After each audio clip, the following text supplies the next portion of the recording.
Well, hello, and welcome to another course in the Master of Arts Leadership program of Bushnell University. My name is Dan Collins, and I'll be your adjunct professor for this term, summer of 2022. This is Leadership and Mission Development, which is LSHP 570. And I'm so glad that you've joined us, and I want to take a little bit of time to introduce myself as your professor and also talk a little bit about this course. If you have any questions, please email. My phone number is in the syllabus. You can set up a time to interact. We can do a video chat, whatever would be that would be helpful. We want to make sure that we are available for you and help you get through this course. So let me tell you a little bit about myself. I am currently a pastor at First Baptist Eugene. I'm our lead ministry pastor, which means I oversee all of our ministry functions, including kids, middle school, high school, college, our small group environments of all different types, from seniors to renewal groups to life groups, mixed age groups, men's, women's, and then our outreach, local and global. The truth is, what I do is I oversee a lot of our staff, and about 2/3 of our staff, including 9 pastors and a number of full-time people, and about 200 different volunteers. Churches are run with volunteers. So I get to interact with the very material that we're going to cover in this class in my current work. I've been here in Eugene, Oregon for about 7 years. I'm married. My wife, Daryl, is a home and fashion designer, and then we have 3 kids, 2 in college. One will be going to college, and then one that's still in high school. So we're very sympathetic to the education process because we are raising students.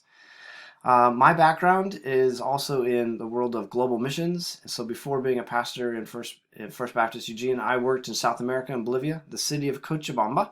You can look it up online. It's a beautiful city at 8,500 feet. We lived there for 10 years, and I did community development, I did business development, and I did church development over a number of jobs over a period of 10 years. I started my PhD work in South America and completed it in 2019. My background is in organizational leadership, and I specialized in global leadership and in entrepreneurial leadership and in small group leadership. So I have a varied background, and we'll bring that to the course where it's applicable. I also, before being a missionary or pastor, owned a business in Portland, Oregon, and that's where I supported our family while we were pursuing some educational goals. And so I have a for-profit background, a faith-based background, and a nonprofit background. All of those backgrounds, whatever background you come from or you're pursuing, this course is applicable.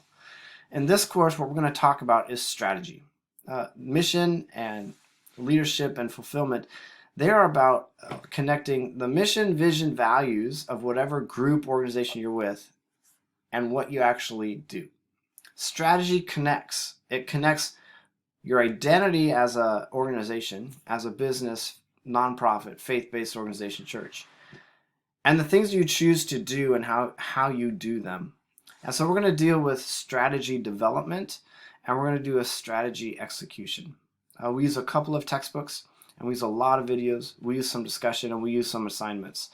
And that's all available online. If you are new to the MAL program, please write me and let me know. We'll walk you through some of the basics of how to do that. This course is set up like others, where we have discussions each week along with some assignments. There's only 7 weeks during summer term, and we will only be doing discussions during the first 5 weeks. So weeks 6 and 7, there won't be any discussions. You're welcome. There are just a few assignments, and the biggest thing is that you're going to be developing a strategic plan, and you're going to turn it in 3 different times. You're going to turn it in during weeks 3, during weeks 5 and 6, and then you're going to do a video about that in week 7. But the actual plan itself will be turned in 3 different times. That allows you to develop a really good strategic plan. I'll review it for you twice before your final project. If you do really good work on those first 2 and you follow the feedback that I give you, you will get a great grade on your final project, because I will have read it twice and gone through it and told you what I see and what I'd like you to work on. The other weeks we have complete assignments. So during weeks 1, 2, and 4, there's regular completes. Those are always due on Sunday nights by 11:59. If you would like your assignments back within a few days, you need to turn them in by Friday or Saturday. I work full-time through the week, and so I grade a little bit on the weeknights, and I grade all morning on Friday morning. So the best way for you to get your assignment back early, if you want feedback, is to turn it in on Friday or Saturday, or as early on Sunday as you can. I grade the assignments in the order in which they are turned in, and then get them back to you. I'll have everything back always by Friday so that you will have it for turning in assignments for that next week. A little bit about discussions. Discussions are due on Thursdays and Sundays like other courses in the MAL. The way that the grading works is that once I grade Thursdays, you'll only see half the grade. And so if you're new to this program, know that if I grade assignments on Saturday and you haven't turned in something on Sunday, it's going to look like you don't have full points because you haven't turned in Sundays yet. That's just the way the grading works. So don't look at your discussion grades until Monday or Tuesday when they are fully completed and graded and turned in. Anything else about this program? I hope you enjoy it. We have a couple of books. One is called The Execution Gap and the other is called Becoming a Strategic Leader. They're both excellent. Some people prefer one or the other. You will go through both of them. And our goal is that you are able to connect what you are doing and what you want to be doing with what is actually happening, and able to diagnose when there is a misalignment. How do you diagnose that and put that into practice? Again, I'm so glad that you're with us. May God bless you in this journey, and may God develop your leadership to be strategic in alignment with what He has called you to do.